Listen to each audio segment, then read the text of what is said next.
Hi everyone, আশা করি তোমরা আমার এই ভিডিওটা দেখে বুঝে গেছিলে যে ওই দিন অ্যাকচুয়ালি আমি মাতাবাড়িতে যাওয়ার জন্য রওনা হচ্ছিলাম। তো আগরতলা রেল স্টেশন থেকে আমরা টিকিট নিয়ে নিয়েছি।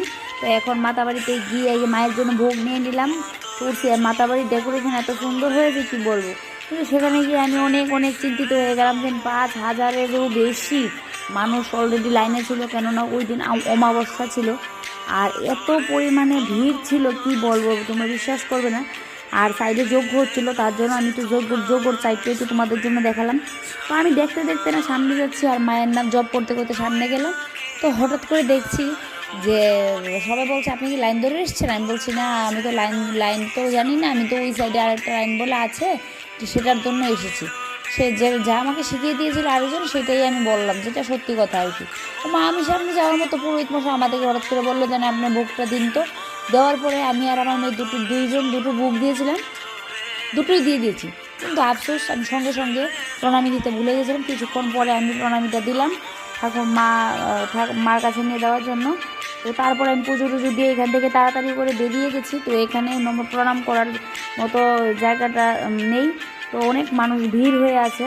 তো আমি বলছি, বাবা তুই একটু রাখ, আমি একটু প্রণাম করি, বা তুই একটু কর, আমি একটু ভিডিও করি। তখন তোমাদের জন্য আমি এই ক্লিপটা আমি অনেকটা কষ্ট করে মায়ের ছবিটা তোমাদের জন্য ধরেছি, কেননা সেখানে অনেক ভিড় ছিল। তোমরা না গেলে হয়তো বুঝতে পারবে না সেদিন যে কতটা ভিড় ছিল। মাকে দেখো, দর্শন করো, মা তুমি সবার মঙ্গল করো, আমি সেটাই সবাইকে বলছি। আর মেয়েকে বলছি, মা তুই এসে দেখে যা।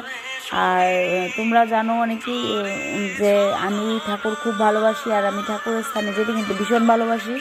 তো মেয়েকে নিয়ে এমনিতে সাহস করে চলে গেলাম। তো যাওয়ার পরে মাকে দর্শনের পর আমি আর যে পুরোহিত মশাই থেকে আমরা মায়ের চরণামৃত্যু প্লাস আশীর্বাদ সব কিছু নিচ্ছি। তখন আমি বলছি, দাদা আমাকে একটু মায়ের একটু আশীর্বাদ হিসেবে একটা ফুল কি আমাকে দিতে পারবেন। তো দাদা কী করলো, কিছুক্ষণ পরে শুনেই দাদা সঙ্গে সঙ্গে আমাকে একটা ফুল দিয়ে দিল আমার হাতে। তো সেটা আমি মায়ের আশীর্বাদ মনে করি এখান থেকে বেক করে আবার আমি মহাদেব ঠাকুরের মন্দিরের দিকে যাব। দেখো পায়রাগুলি কত সুন্দর লাগছে। আচ্ছা যাক, আমি এখান থেকে যাওয়ার পর বাবাকে একটু দর্শন করবো, তার জন্য বাবার মন্দিরের সামনে আবার চলে গেছি হুট করে। দেখো সেই দিন কিন্তু প্রচণ্ড প্রচণ্ড ভিড়, ওখানটায়ও ভিড় ছিল। আমি ভিডিওটা কীভাবে যে নিয়েছিলাম জানি না, তার জন্য অল্প ক্লিপ নিয়েছি। তারপরে একটা মেয়েকে বলেছি যে আমাকে একটু ক্লিপ তুলে দাও।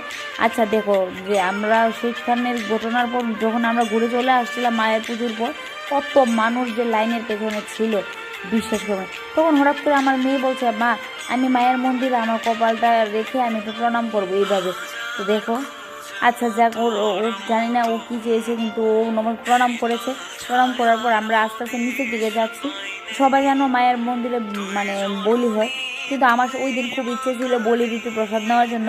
কিন্তু আমি যাবো, কিন্তু সেই মুহূর্তে ওই যজ্ঞ শুরু হয়ে গেছে, তার জন্য যজ্ঞর মুহূর্তটা তোমাদের সাথে একটু ধরে তুললাম আমি। আচ্ছা তোমরা দেখে নিও। প্লাস এই যে বলি প্রসাদ নিয়ে যাচ্ছে, আমার ফেসবুক ক্রাইটেরিয়া আছে, সেগুলো আমি সরাসরি দেখাতে পারছি না, কিন্তু তবুও আমি তোমাদের জন্য একটু রিস্ক নিয়ে নিলাম, তোমাদেরকে দেখাবো। আমি পুজোতে যে ছুটে ছুটে গেলাম, তখন মেয়ে বলছে, মা দাঁড়াও প্রসাদ তো নেবো, এর আগে তারা যে বসে আছে তাদেরকে আমি একটু কিছু দিই, আমার কাছে তোমার কাছে যা আছে তুমি আমাকে দাও। তখন আমি কিছু কয়েন্স বের করে দিলাম।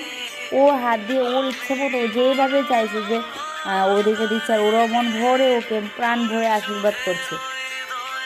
তো তারপরে ওইখানটা শেষ হওয়ার পর আমি তখন দেখছি যে মায়ের বলির ভোগটা কোন দিকে নিয়েছে। তো দেখতে দেখতে দেখতে দেখতে আমি ফাইনালি রাস্তা ওই পার গিয়ে পেয়ে গেছি। তো আর তোমরা তো সবাই জানো মায়ের বাড়িতে সবসময় একটা মেলা লেগে থাকে। মায়ের মন্দিরের ভোগের জন্য গিয়েছিলাম ঠিকই আশা করে, কিন্তু আমি সেটা নিতে পারলাম না। দাদারা ভীষণ ভীষণ দাম বলছিল। আচ্ছা তার জন্য আমি প্রণাম করে এমনিতে চলে আসলাম, আমার দ্বারা সম্ভব না ভাই।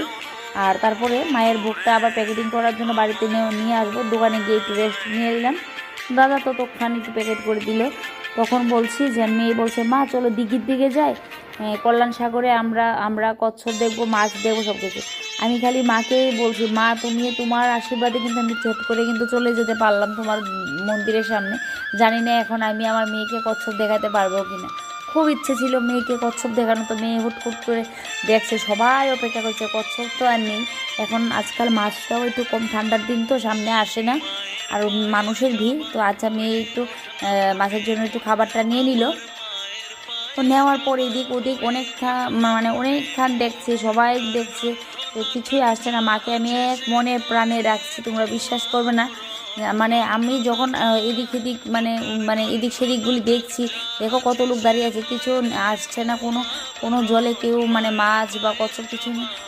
হঠাৎ করে দেখছি কি একজন বলছে যিনি কচ্ছপ আসছে, তো দেখতে মাত্রই যেন আমি যে কী একটা শান্তি পেলাম তোমরা বিশ্বাস করো না। দেখো আসা মাত্রই সবাই লোকে একদম ভিড় হয়ে গেছে, কারণ তারা অনেকক্ষণ অপেক্ষা করছিল। যাক, মাকে দর্শন করে মার সন্তানকে পেয়ে গেছি, এই আশাটাও আমার পূরণ হয়ে গেছে। এটা ছিল আমার দ্বিতীয় আশা। আর তারপরেও আমার আরেকটা জিনিস আছে, সেটার মধ্যে টুইস্ট, কিন্তু এইটা হয়েছে আমার আর দুইটা আশার মধ্যে একটা আশা, মাকে দর্শন করতে পেরেছি, লাইন আমার ধরতে হয়নি। দ্বিতীয়টা আমি কচ্ছপকে নিজের হাতেই খাইয়েছি, ছুঁয়েছি। মেয়ে ধরতে খুব ভয় পাচ্ছিল, আমি বলছি বাবা কিছু হবে না, ওকে মানে কচ্ছপকে খুব আদর করেছে আমার মেয়ে একটু সাহস হয়েছে।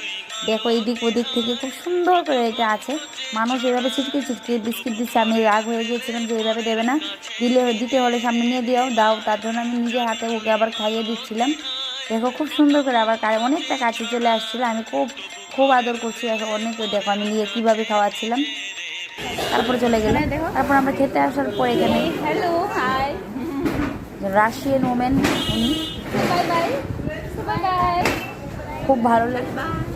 খুব ভালোবেসেছে আমাদের সাথে কথা বলে, প্লাস আমাদেরও ভীষণ ভালো লেগেছে। তারপরে বাড়ির দিকে টাটা বাই বাই। এখন আমরা আবার বাড়ির পথের দিকে রান্না দিচ্ছি। এইদিকে দেখো মেলা, মাতার বাড়ির দৃশ্যটা বাইরের থেকে খুবই কিন্তু ভীষণ সুন্দর লাগে। তো মাতার বাড়িতে মেলা লেগে থাকে, সেটা বলার নতুন কিছু নেই, তোমরা সবাই জানো, মার বাড়িতে সবাই গিয়েছে। তো আস্তে আস্তে স্টেশনের দিকে চলে আসলাম বাড়ির পথে, কিন্তু তখন কিন্তু বিকেল অনেকটা বেজে গেছিলো, প্রায় 3:15 বাজে। ট্রেন আসছিল, ট্রেন চট করে চলে আসছে, আর আমি মেয়েকে নিয়ে আসতে যতটুকু আরামে এসেছি, যাওয়াটা কিন্তু ভীষণ কষ্ট ছিল। কিন্তু at the middle of the moment আমি মেয়েকে বসিয়ে আমি 2-1টা রিলস করে ফেলেছিলাম, বাট সেফটি রেখেছিলাম ওকে। আচ্ছা যাক, ট্রেন চলে আসলো, আমরা এখন উঠে পড়বো। পড়ার পর আমরা ট্রেন থেকে নেমে ওকে আগরতলা স্টেশনে যাই। ওকে টাটা বাই বাই। তোমরা মার বাড়ির দৃশ্যটা তোমাদের কেমন লাগলো প্লিজ অবশ্যই জানাবে, আর ভালো থেকে সুস্থ থাকো। Tata bye bye. ব্লগটা কেমন লাগলো জানাবে। জয় মা।